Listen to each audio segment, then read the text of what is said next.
Assalamualaikum warahmatullahi wabarakatuh.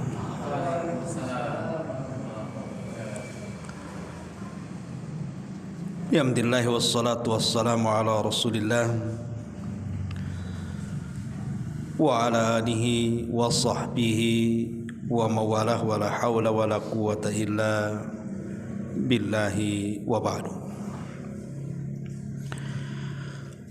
Alhamdulillah, segala puja dan puji hanya milik Allah subhanahu wa ta'ala. Salawat dan juga salam kita hadiahkan kepada Rasul kita Nabi besar Muhammad sallallahu alaihi wa ala alihi wasallam. Alhamdulillah, di malam hari ini dengan izin Allah subhanahu wa ta'ala kita bisa kembali duduk untuk bertolabul ilmi di Masjid Al-Fajr ini. Dan pembahasan di malam hari ini kita akan membahas, karena ini bertepatan dengan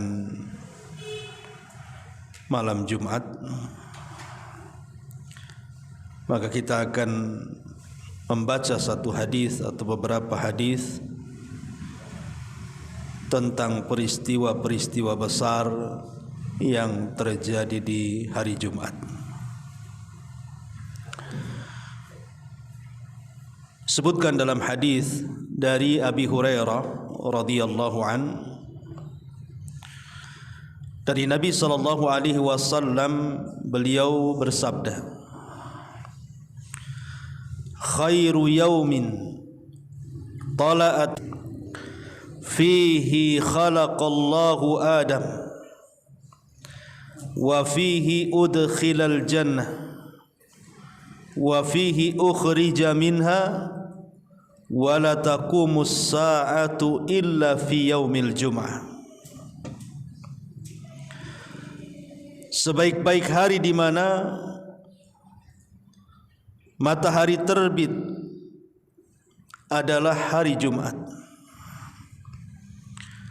Di hari Jumat inilah Adam diciptakan. Di hari Jumat ini pula Adam dimasukkan ke dalam sorga. Dan di hari Jumat ini pula Adam dikeluarkan dari sorga. Dan tidak mungkin kiamat terjadi kecuali pada hari Jumat.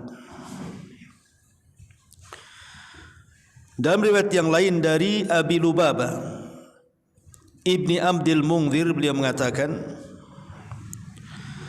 Nabi sallallahu alaihi wasallam bersabda, inna yaumal jum'ati sayyidul ayyam wa a'zamuha indallahi wa huwa a'zamu indallahi min yaumil adha wa yaumil fitri fihi khamsu khilalin. Hari Jumat adalah sebaik-baik dan seagung-agungnya hari. Bahkan di sisi Allah ia lebih utama dibandingkan Idul Adha dan Idul Fitri. Karena pada hari itu ada 5 perkara besar. Khalaqallahu fihi Adam wa ahbatallahu fihi Adam ilal ardi wa fihi fiha al-'abdu syai'an illa a'tah man lam yas'al haraman wa fihi taqumus sa'atu ma min malakin muqarrabin wala sama'in wala ardin wala riyahin wala jibalin wala bahrin illa wa hunna yushfiqna min yaumil jum'ati. Pertama, pada hari itu Allah menciptakan Adam. Yang kedua, hari itu Allah turunkan Adam ke bumi. Yang ketiga, pada hari itu Allah wafatkan Adam.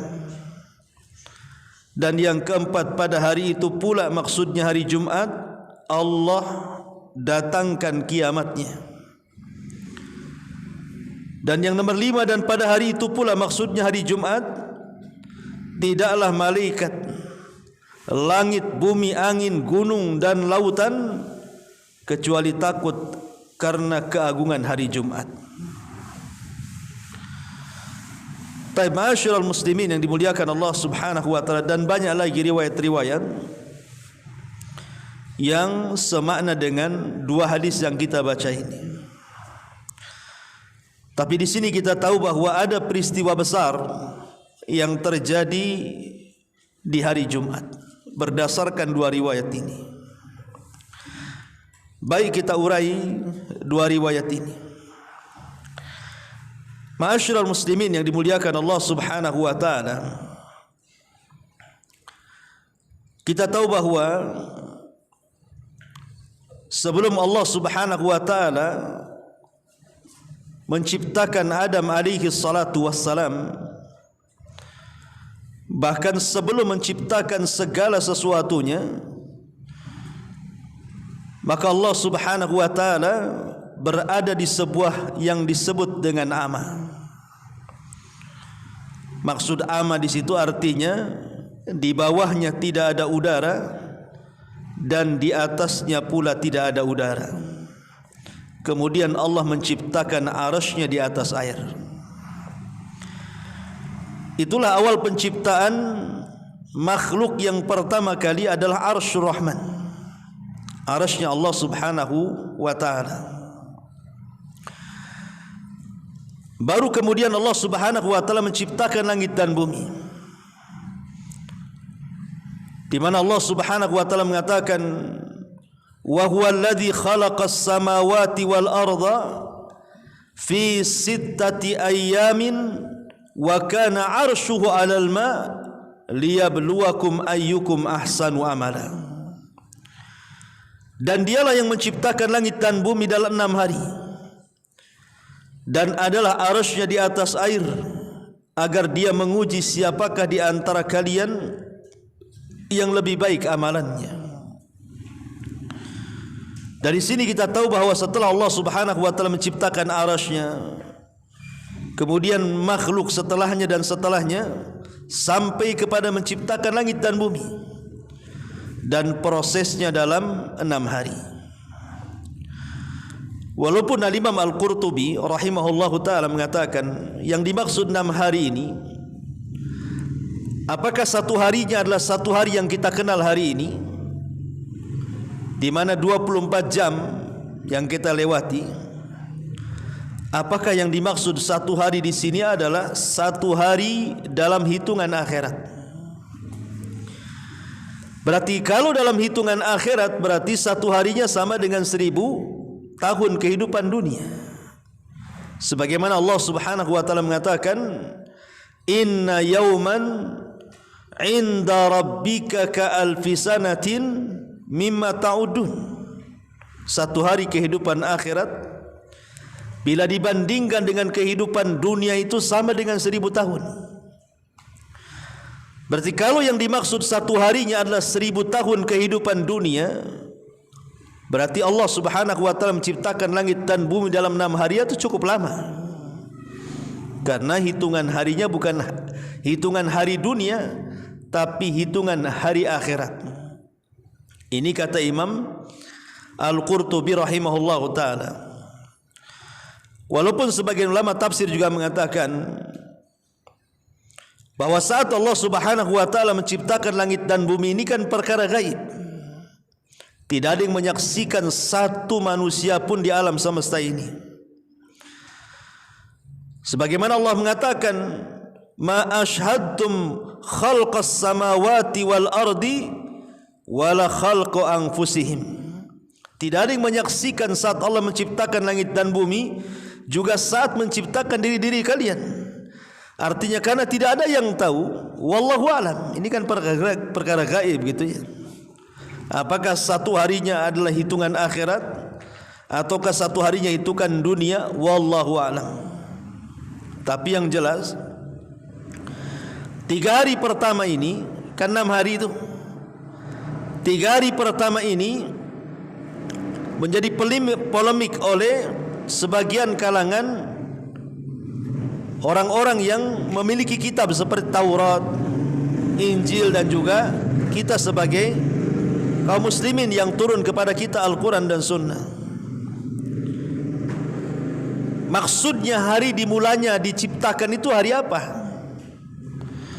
Menurut ahlu Taurat, maksudnya orang-orang Yahudi, bahwa Allah Subhanahu wa taala menciptakan permulaannya adalah hari Ahad.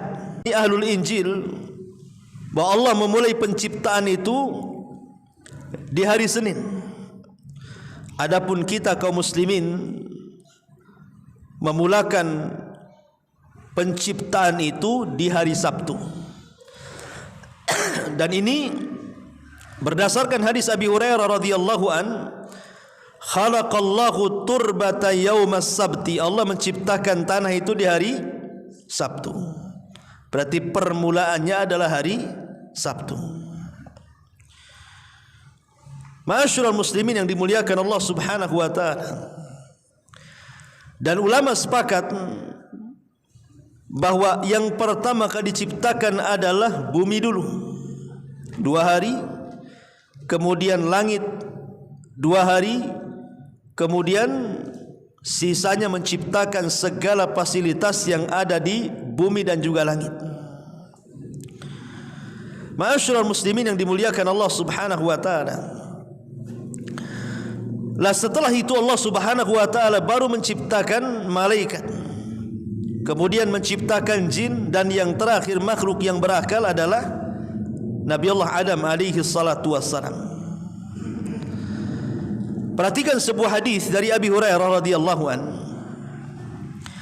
Kata Nabi sallallahu alaihi wasallam, khalaqallahu azza wa jal at-turbata yawma sabti wa khalaqa asy-syajara yawma al-itsnaini wa khalaqa al-makruh yawma ats-tsulatsa wa khalaqa an-nur yawma al-arbi'ah wa bassa fiha ad-dawab yawma al-khamis wa khalaqa Adam ba'da al-asri min yawmil jum'ati fi akhiril khalqi fi akhiri sa'ati min sa'atil jum'ati fi ma bainal asri ila al-laili. Dari Abu Hurairah radhiyallahu anhu, Nabi SAW bersabda, Allah Subhanahu wa taala menciptakan tanah pada hari Sabtu,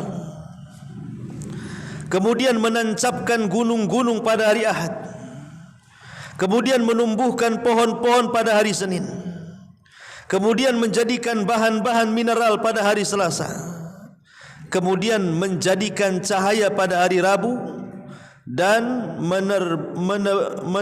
menciptakan binatang pada hari Kamis, dan menjadikan Adam, maksudnya menciptakan Adam pada hari Jumat setelah asar, yang merupakan penciptaan akhir, yaitu. Dari sini kita tahu bahwa penciptaan Adam alaihi salatu wassalam paling akhir setelah Allah menciptakan segala sesuatu yang ada di bumi. Dan penciptaannya, kata Nabi SAW, di hari Jumat antara waktu asar hingga malam. Maksudnya antara asar ke maghrib. Disitulah Allah Subhanahu wa taala menciptakan Adam alaihi salatu wassalam. Kapan? Di hari Jumat. Inilah peristiwa besar di hari Jumat, di mana Allah Subhanahu wa taala menciptakan Adam antara asar ke malam. Di situ Allah Subhanahu wa taala menciptakan makhluk yang luar biasa yang bernama Adam alaihi salatu wassalam. Adam ini digelar sebagai Abul Bashar, bapak manusia. Dan bapak manusia ada 2. Ada yang disebut dengan Abul Basharil Awal, dan ada yang disebut dengan Abul Bashari Tsani, bapak manusia pertama dan bapak manusia kedua. Adapun bapak manusia pertama adalah Adam alaihi salam. Itu disebut bapak manusia pertama. Adapun bapak manusia kedua adalah Nuh alaihi salam. Kenapa Nuh alaihi salatu wassalam dikatakan bapak manusia kedua? Karena setelah tragedi tufan, tragedi banjir bandang, tidak ada manusia yang hidup. kecuali yang ada di perahu Nuh alaihi salam saja. Sehingga karena tidak ada yang hidup satu jiwa pun yang ada di permukaan bumi kecuali orang-orang yang ada di perahu Nuh alaihi salam, maka turunan manusia hanya berasal dari 3 putra Nuh saja sampai hari ini. Pertama Syam, yang kedua Ham, dan yang ketiga Yafis. Semua manusia hari ini, mau baratnya, mau timurnya, mau utaranya, mau selatannya, itu turunan 3 putra Nuh saja. Ima nasabnya kepada Ham, ataupun kepada Syam, ataupun kepada Yafis. Makanya Nuh disebut bapak manusia kedua setelah Adam alaihi salatu wassalam. Lah Adam sendiri kunyahnya Abul Bashar, bapak manusia. Dan ada yang mengatakan bahwa kunyahnya adalah Abu Muhammad. Abu Muhammad, kunyah kepada Nabi kita Muhammad sallallahu alaihi wasallam. Maksudnya di dunia kunyahnya Abul Bashar, adapun di sorga kunyahnya Abu Muhammad. Ada yang mengatakan seperti itu, wallahu alam. Ya. Tapi yang jelas bahwa Adam alaihi salam ini Allah Subhanahu wa taala unggulkan pada semua makhluk yang berakal, baik malaikat ataupun jinnya, itu dalam 5 perkara. Adam diunggulkan dari malaikat dan juga jin dari 5 perkara. Pertama, Allah Subhanahu wa taala menciptakan langsung dengan tangannya. Berdasarkan surah Shad ayat 75. Yang kedua, Allah Subhanahu wa taala tiupkan langsung ruhnya Adam alaihi salam tanpa perantara malaikat ruh yang mengantar ruh. Jadi Allah Subhanahu wa taala yang meniupkan ruhnya langsung. Dan itu terdapat dalam surah Al-Hujurat ayat 29. Kemudian yang ketiga, Allah Subhanahu wa taala perintahkan para malaikat dan juga bapa dari kalangan jin iblis untuk sujud. Dan itu sebagaimana disebutkan dalam surah Al-Hujuratnya juga ayat 29 juga. Kemudian yang keempat, Allah Subhanahu wa taala berikan pengetahuan kepada Adam yang tidak diajarkan kepada para malaikat ataupun kepada jin. Sebagaimana disebutkan dalam Al-Baqarah 31. Dan yang terakhir, Allah Subhanahu wa taala memuliakan Adam dengan cara mengajarkan para malaikat meminta kepada para malaikat untuk menjadi pengajar Adam alaihi salam. Jadi Allah Subhanahu wa taala mengajarkan para malaikat yang kelak malaikat ini membimbing Adam alaihi salam. Dan ini disebutkan di dalam Adam berusaha untuk mengajarkan kepada para malaikat. Selain Adam punya pengetahuan, maka Allah Subhanahu wa taala memerintahkan Adam untuk mengajarkan malaikat, kan itu. Tsumma aradahum 'alal malaikah. Kemudian Adam memperlihatkan pengetahuannya kepada para malaikat. Dan itu sebagaimana disebutkan dalam surah Al-Baqarah 33. Inilah keutamaan Adam alaihi salam di antara malaikat dan juga bangsa jin. Baik, sedikit kita akan bercerita bagaimana Adam diciptakan dan permulaannya.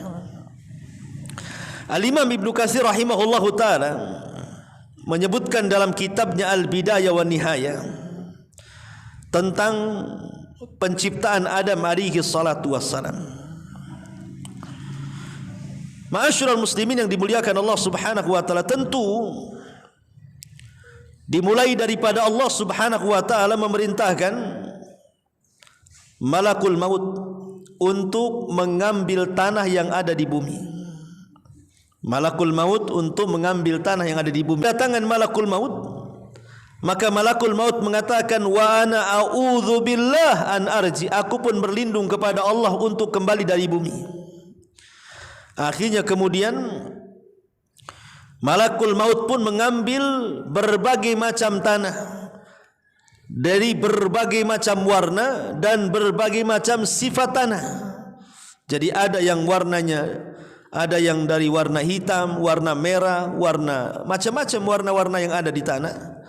Kemudian dari sifat-sifat tanah juga, ada yang lembek, ada yang keras, dan begitu seterusnya. Karena nanti manusia itu akan disifatkan dengan sifat tanah. Ma'asyiral muslimin yang dimuliakan Allah Subhanahu wa taala. Lah setelah kemudian malakul maut ini berhasil mengambil tanah dari bumi, maka dia naik ke atas. Kemudian sebagian ulama mengatakan maka Adam dibentuk di antara sorga dan Sidratil Muntaha. Di antara sorga dan Sidratil Muntaha, disitulah Adam diciptakan oleh Allah Subhanahu wa taala dalam 7 tahapan. Tahapan yang pertama disebutkan dalam surah Ali Imran ayat 59. Inna masala Isa indallahi kamasali Adam khalaqahu min turab. Sesungguhnya permisalan Isa itu di sisi Allah sama dengan menciptakan Adam, di mana Adam diciptakan dari tanah. Ini tahap yang pertama, bahwa Adam alaihi salatu wassalam diciptakan dari tanah dulu, disediakan bahannya tanah gitu ya. Kemudian tahap yang kedua, setelah kemudian ada tanahnya, maka mulailah kemudian tanah itu dibentuk dengan cara dicampuri air. Kayak antum buat batu bata itu kan, tanah dicampuri air. Dan itu disebutkan dalam surah Sad 71. Idz qala rabbuka lil malaikati inni khaliqun basharan min tin.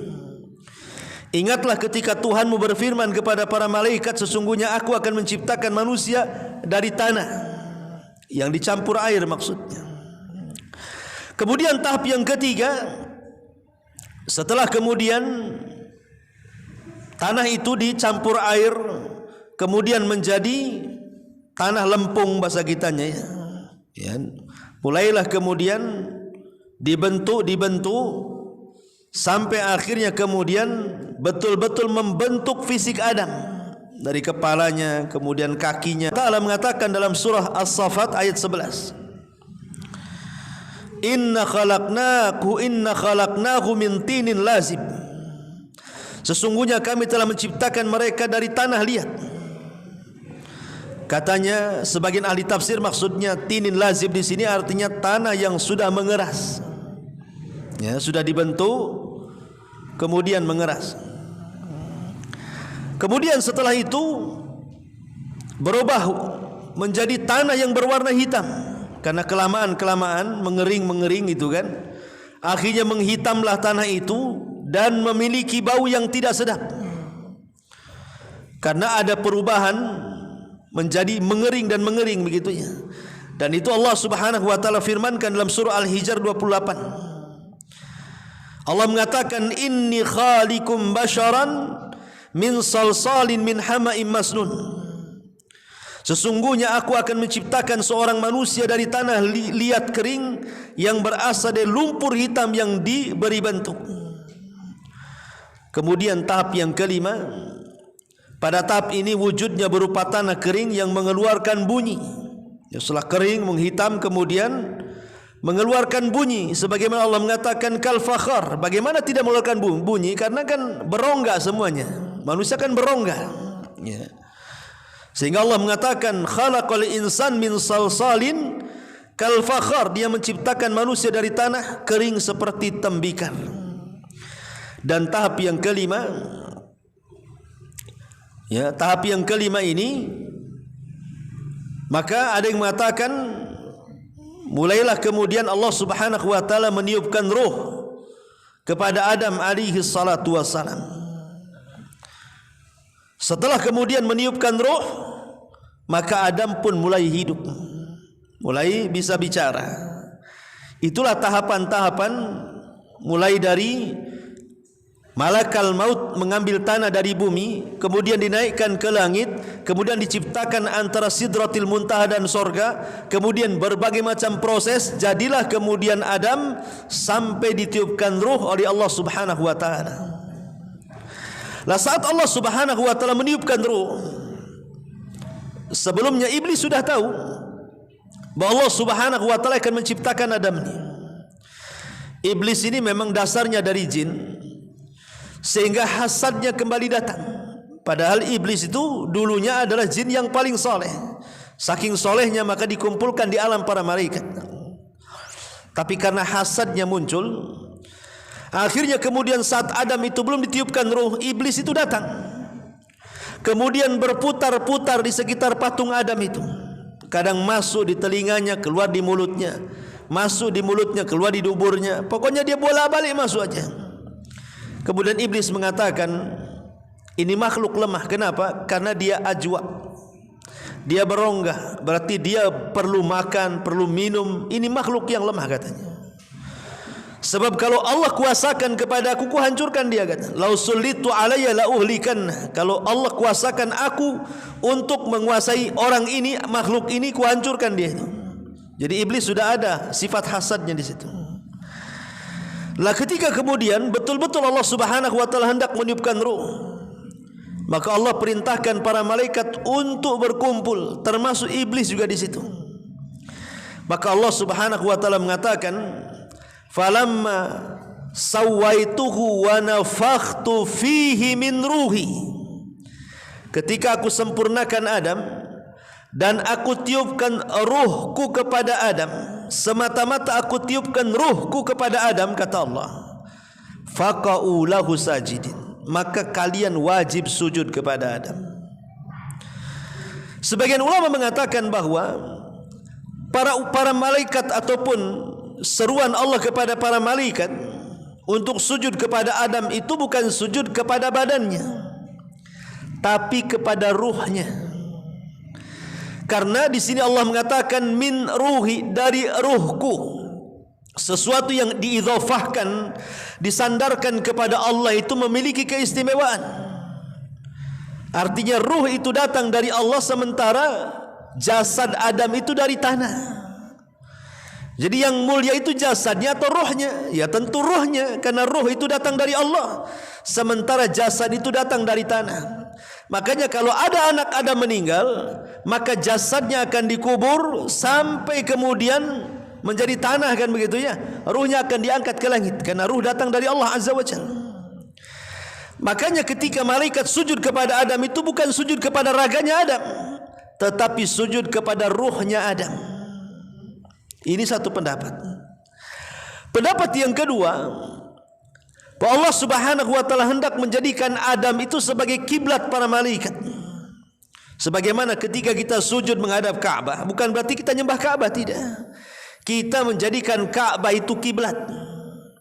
Maka sebagaimana kita juga ketika sujud dalam solat menjadikan Ka'bah itu kiblat, maka para malaikat ketika sujud kepada Adam itu maksudnya menjadikan Adam itu kiblat mereka.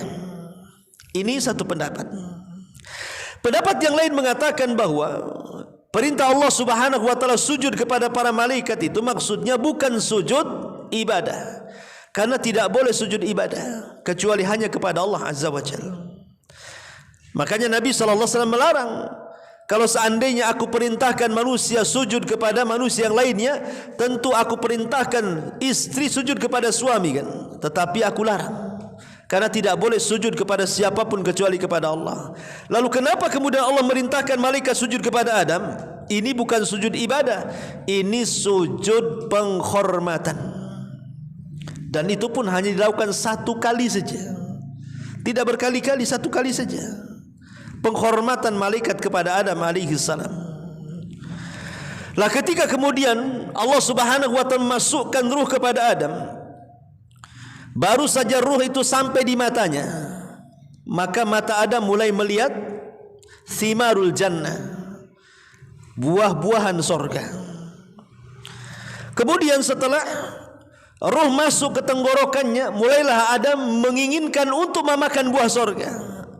Dari sini Allah Subhanahu wa taala mengatakan khuliqal insan min ajal. Manusia itu diciptakan tergesa-gesa. Ruh baru di tenggorokan dan mau makan. Berjalan pun belum bisa, gerak tangan pun belum ada kan itu. Baru sampai di tenggorokan dan mau makan dia. Ya, dari sini menunjukkan bahwa manusia itu tergesa-gesa. Baru kemudian setelah Adam alaihi salam kemudian betul-betul rohnya sampai ke seluruh raganya, maka dia pun kemudian bersin. Maka ketika Adam bersin itulah Allah Subhanahu wa taala mengajarkan agar Adam membaca yarhamukallah. Maka Adam pun kemudian mengucapkan alhamdulillah. Kemudian Allah Subhanahu wa taala mengatakan kepada Adam yarhamukallah. Jadi kita diajarkan kalau ada orang bersin mengucapkan alhamdulillah, yang mendengarkan yarhamukallah. Itulah kalimat yang pertama kali Adam ucapkan adalah alhamdulillah setelah bersin.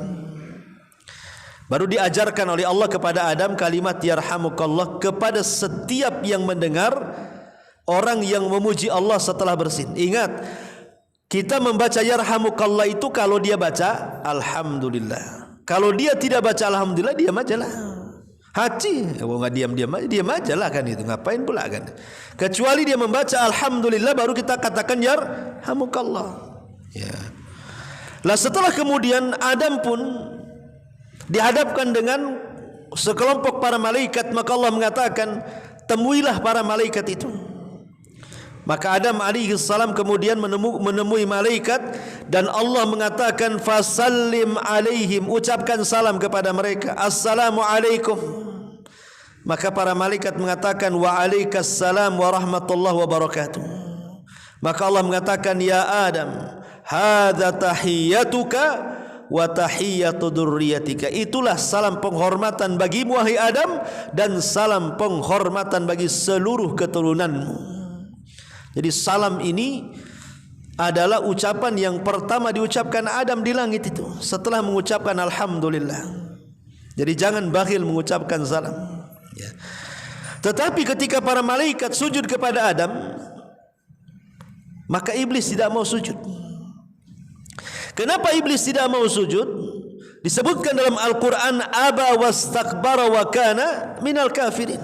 Dia enggan, dia sombong, dan dia termasuk makhluk yang kafir. Kemudian iblis ditanya oleh Allah Azza wa Jalla, ma mana'aka alla tasjuda idh amartuk. Apa yang menghalangi kamu wahai iblis untuk tidak sujud saat aku perintahkan kepadamu? Maka spontanitas iblis mengatakan, ana khairum minhu khalaqtani min nar wa khalaqtahu min tin. Ya Rabb, aku lebih baik dibandingkan Adam. Kau ciptakan diriku dari api, sementara kau ciptakan Adam dari tanah. Maksudnya malaikat itu, apa maksudnya iblis ini mengatakan seperti itu seolah-olah apa? Dia lebih dekat kepada para malaikat, sementara Adam itu jauh daripada para malaikat. Cahaya dengan api itu lebih mirip dibandingkan tanah kepada cahaya. Jadi maksudnya iblis mengatakan, saya diciptakan dari api mirip dengan cahaya. Artinya saya lebih dekat dengan malaikat. Sementara kau ciptakan Adam dari tanah, tanah dengan cahaya dari mana ketemu kan begitu ya. Jadi seolah-olah iblis merasa lebih baik daripada Adam. Dia menyerupakan dirinya dengan para malaikat, kemudian merendahkan Adam alaihi salam. Padahal ini disebut kias batil namanya. Qiyas ma'al farik namanya, bahwa bumi itu jauh, tanah itu jauh lebih baik dibandingkan api. Bagaimanapun manfaat tanah itu jauh dibandingkan api. Sekarang di atas tanah rumah bisa berdiri, masjid-masjid bisa berdiri, tempat-tempat ibadah bisa berdiri, kita bisa hidup di atas tanah. Tapi api hanya bakar-bakar sampah aja lah kan kerjanya. Tidak ada faedahnya kecuali bakar-bakar api itu. Makanya kemudian itu namanya kias ma'al farik, kias batil namanya. Apalagi kemudian iblis sebenarnya sudah tahu Adam itu lebih mulia dibandingkan dirinya. Tadi dari 5 perkara tadi yang saya sebutkan di awal kan, Allah ciptakan langsung dengan tangannya, iblis tidak. Ya. Kemudian Allah tiupkan ruh langsung oleh Allah, iblis tidak. Kemudian Allah suruh para malaikat termasuk iblis sujud kepada Adam. Adam tidak disuruh sujud kepada mereka. Kemudian Allah ajarkan Adam pengetahuan, mereka tidak diajarkan. Artinya dari sisi manapun tetap Adam lebih istimewa dibandingkan iblis. Jadi ini hanya ngeles saja iblis ini, ingin mengatakan seolah-olah karena hasadnya dia mengatakan aku lebih baik dibandingkan Adam. Itu saja sebenarnya. Ma'asyiral muslimin yang dimuliakan Allah Azza wa Jalla, sejak itulah maka iblis dikutuk oleh Allah Subhanahu wa taala. Dari sini kita tahu bahwa Adam alaihi salatu wassalam diciptakan oleh Allah Subhanahu wa taala. Kemudian setelah Allah Subhanahu wa taala menciptakan Adam, masalahnya Adam kan sendirian. Namanya orang sendirian, walaupun dikasih fasilitas semegah sorga sekalipun, tidak akan tenang hidupnya. Saya contohkan nih, antum saya kasih Pulau Batam, tapi sendirian. Antum di situ jadi wali kotanya, antum di situ jadi rakyatnya, antum di situ jadi kepala OB-nya, sendirian nih lontang-lantung tuh, ke Batu Haji sendiri, Batu Besar sendiri, ke Bengkong sendiri, sendirinya. Ya. Apa kerasan hidup sendiri? Enggak. Sehebat apapun fasilitas itu enggak akan kerasan hidup sendiri itu. Makanya kemudian Adam alaihi salatu wassalam merasa ketakutan. Mau bicara sama siapa, dia hidup sendiri. Mau ketawa sama siapa, dia hidup sendiri. Mau nangis sama siapa, hidup sendiri. Stres akhirnya. Ya. Lah ketika kemudian Adam alaihi salatu wassalam sedih karena hidup sendirian, tidak punya kawan, maka Allah Subhanahu wa taala satu hari menidurkan Adam alaihi salam. Setelah Allah Subhanahu wa taala tidurkan Adam, Allah ambil tuh tulang rusuk sebelah kiri yang paling bengkok, yang paling pendek, yang dekat dengan jantung. Kemudian diambil, disitulah Allah ciptakan Hawa. Makanya Allah Subhanahu wa taala berfirman, ya ayyuhan nasu taqu rabbakumul ladzi khalaqakum min nafsin wahidah wa khalaqa minha zawjaha. Hai sekalian manusia, bertakwalah kepada Tuhanmu yang telah menciptakan kamu dari seorang diri, dan daripadanya Allah ciptakan pasangannya, maksudnya Hawa. Jadi Hawa itu tercipta dari apa? Dari tulang rusuk yang paling atas, yang paling kiri, sebelah kiri, yang paling bengkok, yang dekat dengan jantung. Nah, itulah diambil oleh Allah dan diciptakan Hawa. Makanya Rasul mengatakan, istausu bin nisa fa innal mar'ata khuliqat min dilain. Bersikap baiklah kepada wanita, karena wanita itu diciptakan dari tulang rusuk yang paling bengkok. Kalau engkau biarkan tetap bengkok, kalau engkau paksa dia pula patah, kata Rasul. Ya, maka berbuat baiklah dengan mereka. Lah ketika Adam bangun, kaget pula di sampingnya ada Hawa. Kenapa disebut Hawa? Hawa itu oksigen artinya. Ya, Hawa itu hidup karena diciptakan dari benda hidup.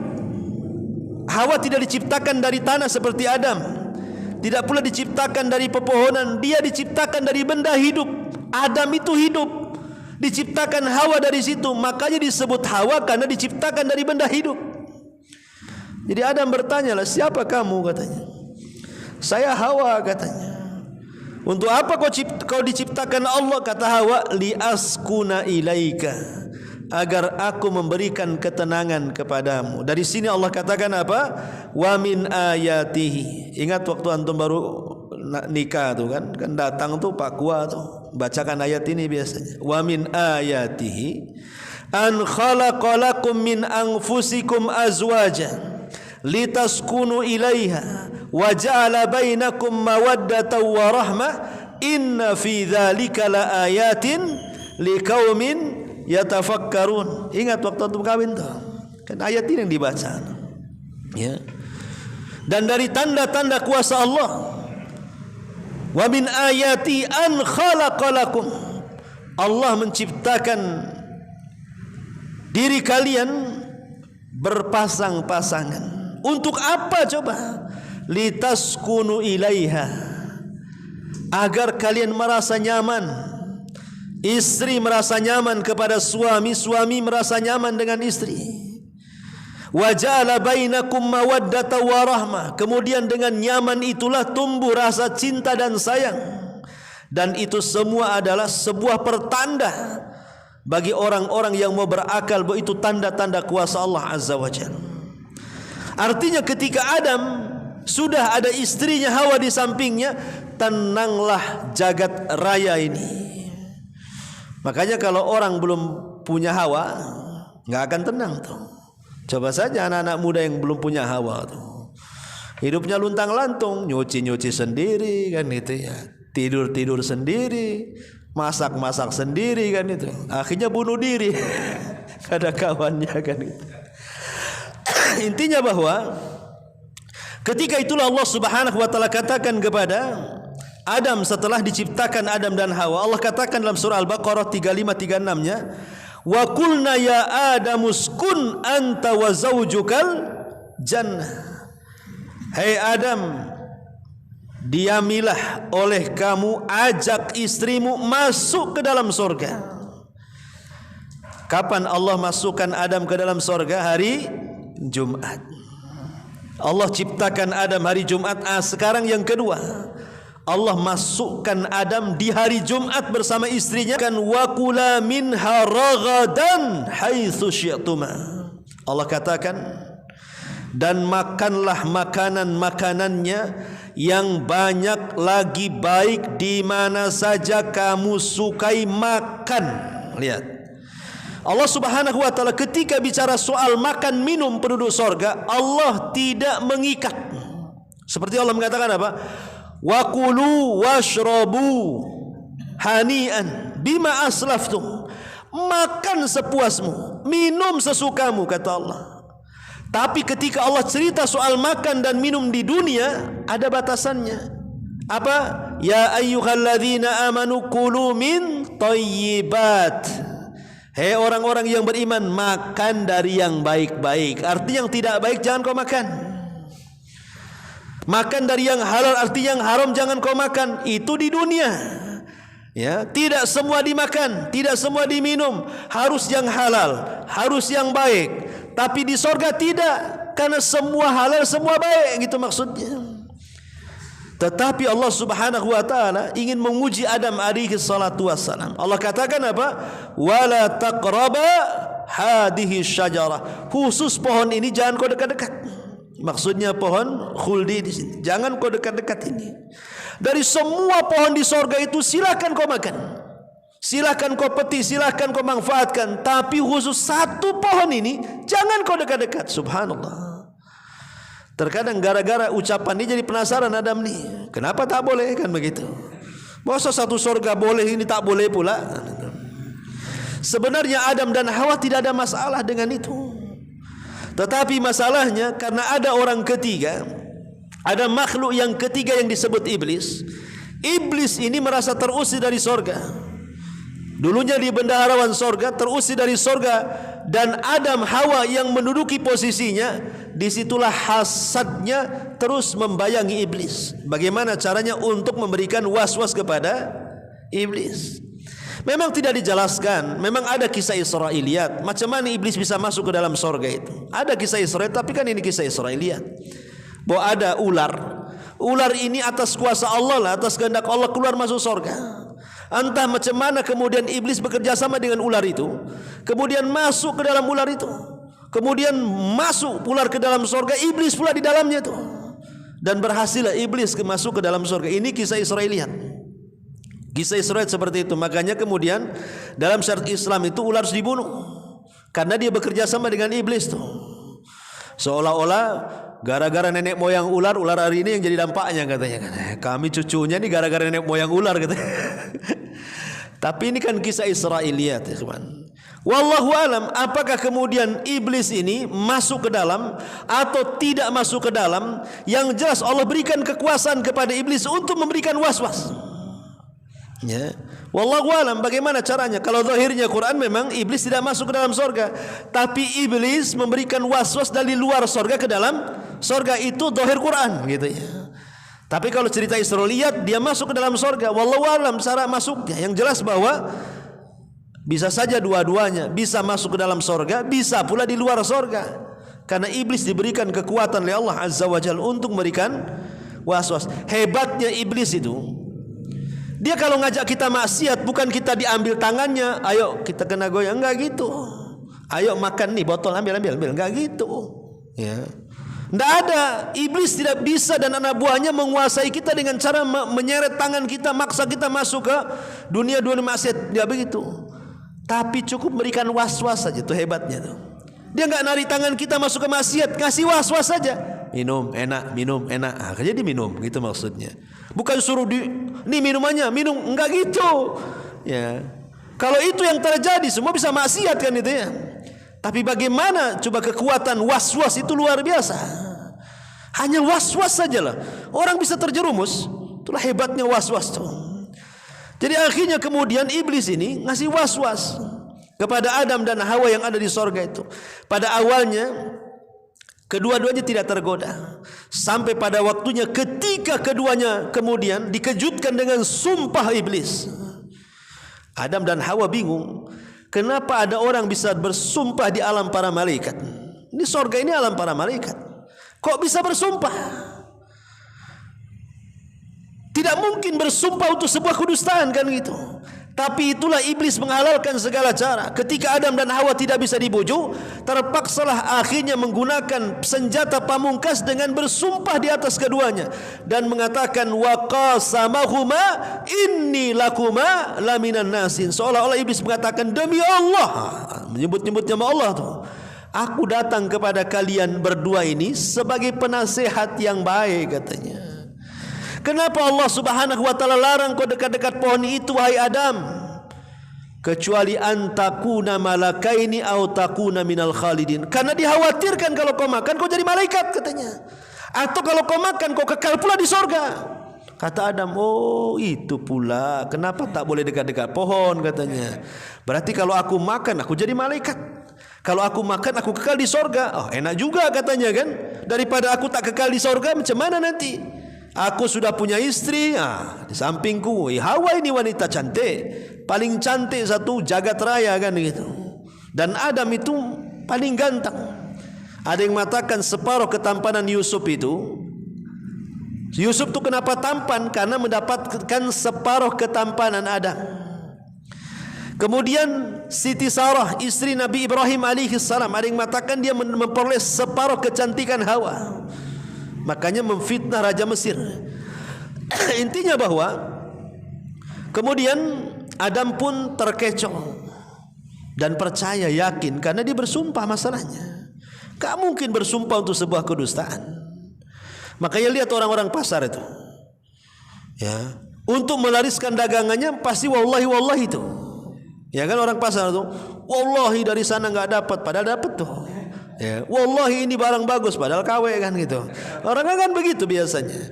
Ya, rupanya ini memang contoh-contoh dari pengikut iblis kan itu. Karena iblis yang memulai dengan sumpah di hadapan Adam kan.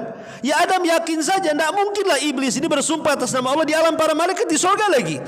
Ya yakin aja lah. Rupanya iblis ini bersumpah atas nama Allah untuk sebuah kedustaan. Tapi iblis masih mending. Dia bersumpah atas nama Allah walaupun berdusta. Di zaman sekarang berani bersumpah kepada selain Allah untuk sebuah kejujuran, ini lebih buruk lagi. Kalau ada yang bersumpah kepada selain Allah untuk sebuah kejujuran, ini tidak lebih baik dibandingkan bersumpah atas nama Allah untuk sebuah kedustaan. Kenapa? Kalau bersumpah atas nama Allah tidak ada unsur syirik, paling dosa besar dusta. Tapi bersumpah kepada selain Allah ini syirik, walaupun jujur dia, kan itu ya.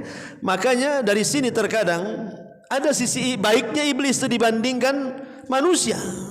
Ya, dia masih bersumpah atas nama Allah, walaupun berdusta gitu ya. Zaman sekarang bersumpah atas nama selain Allah. Makanya Rasul mengatakan, man halafa bi ghairillahi faqad asyrak. Siapa yang bersumpah kepada selain Allah, maka dia telah melakukan kesyirikan. Singkat cerita, akhirnya kemudian Adam alaihi salatu wassalam diturunkan dari sorga ke bumi. Kapan? Hari Jumat juga. Ini sudah 3 peristiwa. Ya, Allah ciptakan Adam hari Jumat, dimasukkan ke sorga hari Jumat. Sekarang diturunkan juga hari Jumat. Dan Allah katakan, Qul nahbitu minha jami'an, fa imma ya'tiyannakum minni hudan fala khaufun alaihim walahum yahzanun. Kami katakan, kata Allah, keluar kalian semua, hei Adam, hei Hawa, hei iblis, keluar semua kalian. Kemana? Ke bumi. kelak akan sampai petunjukku kepada kalian, kata Allah. Siapa yang mengikuti petunjukku tidak akan sedih dan tidak akan takut. Dalam ayat yang lain, fala yadhillu wa la yashqa, tidak akan sesat dan tidak akan binasa. Maka turunlah 3 makhluk berakal ini semua dari sorga, dari langit ke bumi. Ada yang mengatakan iblis ini diturunkan di lautan, makanya dia punya istana di lautan. Sebagaimana Rasul mengatakan iblis itu punya istana di lautan, dan setiap hari dia memerintahkan pasukannya untuk ke daratan, untuk menggoda semua anak Adam yang tadinya solat supaya tidak solat, yang tadinya puasa gagalkan puasanya, yang tadinya ini gagalkan itu. Pokoknya sampai setiap hari anak buahnya datang kepada iblis sambil duduk di singgasana. Iblis mengatakan, setiap hari anggotanya laporan tuh. Ya, Tuan Iblis, ya kata iblis, saya sudah berhasil tuh menggoda orang di pojok sono tuh. Kenapa? Dia nggak sholat. Biasa aja iblis. Ya, dia nggak terlalu bangga. Ya, besoknya ngomong lagi, Tuan Iblis, saya sudah menggoda di sebelah sana itu, nggak sholat tuh katanya. Biasa aja katanya. Kenapa biasa aja? Karena walaupun nggak digoda dia nggak akan sedua suami istri. Bangkit tuh si iblis tuh. Ambil pialanya, diletakkan di kepalanya. Anta, kamulah anak buahku yang paling baik, katanya. Ya, jadi kalau anak buahnya bisa menceraikan suami istri, bangganya luar biasa. Diambilnya piala, diletakkan di kepalanya tuh, dan mengatakan, anta, kamu yang paling baik, katanya. Kenapa? Sebab kalau orang yang tadinya sholat tidak sholat, atau yang tadinya tidak sholat digoda makin tidak sholat, ya ruginya bagi dia saja.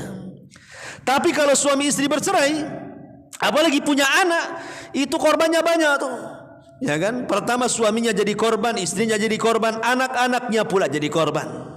Ketika suaminya nikah lagi dengan istri yang lain, tidak ngakui anaknya, korbanlah anaknya. Kemudian ibunya nikah lagi dengan laki-laki lain, tak ngakui anaknya, korban lagi anaknya. Kata iblis, nah, kau sudah tidak diakui bapamu, tidak diakui ibumu, jadi anak angkat aku aja lah, katanya iblis. Nah, jadilah dia anak angkat iblis jadinya. Korbannya banyak. Nah, dari sini ma'asyiral muslimin yang dimuliakan Allah Azza wa Jalla, kenapa kemudian iblis bangga tuh? Lah ada yang mengatakan iblis diturunkan di lautan. Ada yang mengatakan Adam itu diturunkan. Ini masalah khilaf ulama, tidak ada dalilnya, tapi disebutkan oleh ahli tafsir. Ya, ada yang mengatakan Adam itu diturunkan di Hindi, di Sri Lanka. Kalau sekarang ada Sri Lanka namanya, India sana. Sementara Hawa itu di Jeddah. Ada yang mengatakan dua-duanya di Sri Lanka. Ada yang mengatakan satunya di Mekah, satunya di Taif. Ada yang mengatakan satunya di Safa, satunya di Marwah. Wallahu alam, memang tidak ada tafsir banyak yang menguatkan Adam diturunkan di Sri Lanka di Hindia, adapun Hawa di Jeddah. Kemudian saling mencari, akhirnya sudah mulai dekat jarak mereka yang disebut dengan Muzdalifah. Muzdalifah itu sudah mendekat. Kemudian ketika berjumpa disebut Arafah. Karena Adam mengenal Hawa dan Hawa mengenal Adam. Dalam bahasa disebut Arafah. Maka tempat itu disebut Arafah. Lah saat kemudian mereka berada di Arafah ini, maka Allah Subhanahu wa taala kemudian usap punggung Adam alaihi salatu wassalam. Apa yang terjadi setelah diusap punggung Adam? Maka keluarlah anak keturunan Adam alaihi salatu wassalam. Jadi keturunannya keluar semuanya dari punggungnya Adam itu, diusap oleh Allah, semua keluar ruhnya. Ya, ruh-ruh yang kelak akan menjadi cikal bakal anak turunan Adam. Dari sini kita tahu perbedaan penciptaan Adam dengan penciptaan anak turunannya. Kalau Adam diciptakan jasadnya dulu baru ruh. Kalau kita turunannya ruhnya dulu baru jasad. Terus paham di sini ya. Adam diciptakan dulu jasadnya. Setelah diciptakan jasad, Allah ciptakan ruhnya, kemudian dimasukkan. Kalau kita tidak, ruhnya dulu diciptakan. Jadi Allah usap punggung Adam, keluar ruhnya semua tuh. Setelah kemudian keluar ruhnya dari mulai orang yang pertama hidup setelah Adam sampai yang terakhir mati, ya, dari turunan Adam, Allah kumpulkan di alam ruh tuh, ruh tuh. kemudian Allah buat perjanjian dengan mereka. Dan itu disebutkan dalam surah Al-A'raf ayat 172. Wa id akhadha rabbuka min bani Adam min dhuhurihim dzurriyyatahum wa ashhadahum ala anfusihim alastu bi rabbikum qalu bala syahidna an taqulu yaumal qiyamah inna kunna an hadza ghafilin. Dan ingatlah ketika Tuhanmu mengeluarkan turunan anak-anak Adam dari sulbi mereka, dan Allah mengambil kesaksian terhadap jiwa-jiwa mereka seraya berfirman, bukankah aku Rabb kalian? Jadi Allah membuat perjanjian itu dengan alam ruh itu. Semua ruh di alam ruh mengatakan qalu syahidna, qalu bala syahidna, ya betul engkau Tuhan kami dan kami menjadi saksi untuk itu. Maka dari sini kita tahu bahwa semua ruh terikat dengan perjanjian rububiyah Allah Azza wa Jalla. Makanya ketika kemudian roh masuk ke dalam janin, kemudian brojol di usia 9 bulan, maka Rasul mengatakan kullu maulud yuladu alal fitrah. Setiap bayi yang dilahirkan itu terlahir fitrah. Apa maksudnya? Terlahir Islam, mengenal siapa Tuhannya. Tidak ada manusia, walaupun ateis sekalipun, walaupun komunis sekalipun, mereka pasti mengakui ada Tuhan yang menciptakan alam. Mulutnya saja mengaku, oh tidak ada Tuhan, mulut dia saja yang ngomong begitu. Hati mereka pasti mengakui ada ketuhanan. Enggak ada salah Tuhan yang paling tinggi, kata Fir'aun itu. Ana rabbukumul a'la, kata Fir'aun. Ketika tenggelam dia mengatakan apa? Amantu bima amanat bihi banu Israel. Aku beriman dengan Tuhannya Bani Israel, katanya. Lah mana? Kau tadi ngaku Tuhan, sekarang kau pula mengatakan beriman dengan Tuhannya Bani Israel. Lah enggak ada. Dari sini kita tahu bahwa tidak ada manusia mengingkari ketuhanan. Makanya sering saya analogikan, kalau kita mendapatkan satu kelompok primitif yang ada di tengah hutan belantara, tidak usah dikirim ustadz ke sana, tidak usah dikirim kiai ke sana, tidak usah dikirim Quran, dikirim hadis, tidak usah ke sana. Biarkan mereka dengan kehidupan primitifnya, maka mereka pasti akan mencari Tuhan tuh di situ. Walaupun belum, jangan ada ajaran Nasrani, ajaran komunis, jangan masuk ajaran-ajaran itu. Biarkan mereka ngikut fitrahnya tuh di dalam hutan tuh. Pasti mereka akan mencari siapa yang menciptakan mereka dan bagaimana cara menyembahnya. Pasti itu fitrah mereka yang mengatakan seperti itu. Makanya tidak ada manusia pasti mencari sesembahan, walaupun salah terkadang mencari sesembahan karena mungkin tidak ada bimbingan wahyu. Boleh jadi kemudian mengambil akar kemudian disembah, mengambil pohon kemudian disembah, mengambil batu disembah. Kan intinya cari sesembahan. Terserah mau apa yang disembah kan. Artinya fitrahnya itu memberontak bahwa mereka ada yang mereka diciptakan, pasti ada sembahan gitu kan. Cuman karena tidak ada wahyu menyimpanglah mereka. Tapi alhamdulillah kita ini umat Islam, datang seorang Rasul memberitahu, nih Tuhan kalian, nih cara menyembahnya. Jadi ketika kita benar cara menetapkan siapa Tuhan kita, maka benar pula lah cara menyembahnya. Ketika orang sudah salah menetapkan siapa Tuhannya, maka salah pula cara menyembahnya, ya. Karena tidak ada bimbingan masalahnya, ya. Intinya bahwa ketika Adam diusap ruhnya itu, apa punggungnya, keluar ruhnya itu. Nah, disitulah kemudian Adam alaihissalam diperlihatkan dari anak turunannya. Rupanya adalah satu anak turunan yang diperlihatkan kepada Adam itu, jidatnya bercahaya. Kata Adam, itu siapa itu, katanya. Maka dikatakan itu turunanmu Adam, namanya Daud. Kata Adam, berapa usianya? Oh, usianya 60 tahun saja wahai Adam. Oh, dikit kali, sayang betul. Wajah bercahaya cuman punya 60 tahun. Ku tambah dari usiaku 40 tahun. Genapkan jadi 100 tahun. Adam ini diberikan usia 1000 tahun. Karena sudah diberikan 40 tahun kepada Nabi Daud, berarti usia Adam itu tinggal 960 tahun. Ketika sudah usia 960 tahun, datanglah malakul maut dan mengatakan, Adam, kau wajib sekarang sudah harus mati nih. Usiamu sudah 960 tahun, sudah waktunya. Kata Adam, enggak, kan masih ada 40 tahun lagi. Adam lupa kalau yang 40 tahun dikasih Nabi Daud. Padahal sudah dibilang sama malakul maut, kan yang 40 tahun dikasihkan Nabi Daud. Enggak, kata Adam. Mana ada saya kasih-kasih katanya. Adam lupa. Nah, dari sila maka turunan Adam disebut al-insan. Insan diambil di kata-kata nisyan, lupa. Ya, karena Adam merasa lupa kalau usianya 40 tahun dikasih Nabi Daud, maka anak turunannya jadi pelupa. Jadi kalau antum lupa nggak ngasih bulanan sampai istri, ya wajar. Kenapa tak ngasih bang? Ya saya kan turunan Adam, ya lupa lah kan gitu. Padahal pura-pura lupa kan gitu ya. Yang jelas bahwa kita ini makhluk pelupa. Manusia itu mahalul khata wan nisyan, tempat salah dan tempat lupa. Itulah manusia. Ya, ma'asyiral muslimin yang dimuliakan Allah Azza wa Jalla. Lah setelah kemudian Adam alaihi salatu wassalam berjumpa di bumi dengan Hawa, kemudian Allah Subhanahu wa taala perintahkan Adam untuk menggauli Hawa, maka turunannya Hawa melahirkan sampai 20 kali dari turunan Adam itu.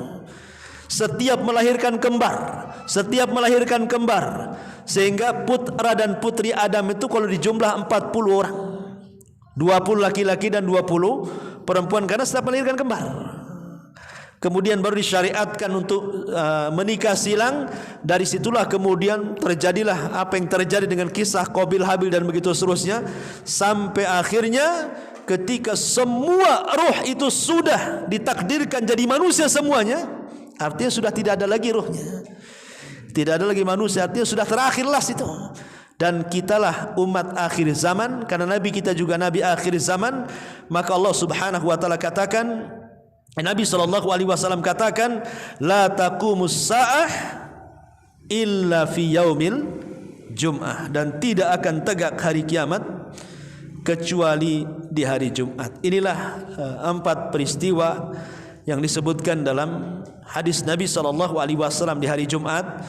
Pertama, Allah menciptakan Adam di hari Jumat. Yang kedua, Allah masukkan Adam ke sorga di hari Jumat. Yang ketiga, Allah keluarkan Adam dari sorga ke bumi di hari Jumat. Dan yang terakhir, tidaklah dikiamatkan kecuali hari Jumat. Ingat harinya saja, tanggalnya, bulannya, tahunnya, wallahu alam, enggak tahu.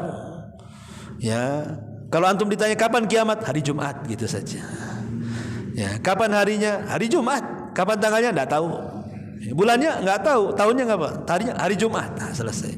Kapan hari Jumatnya? Antara terbit fajar dan juga terbit matahari. Disitulah kiamat. Ya, kiamat itu antara subuh ke terbit matahari. Makanya hari Jumat itu para binatang mereka was-was. Kalau seandainya hari itu adalah hari dikiamatkan. Ketika kemudian terbit fajar, datang subuh, maka mereka disitulah kiamat dibangkitkan. Wallahu a'lam bishawab. Subhanaka wa bihamdika asyhadu an la ilaha illa anta astaghfiruka wa atubu ilaik. Allahu ta'ala. Assalamualaikum warahmatullahi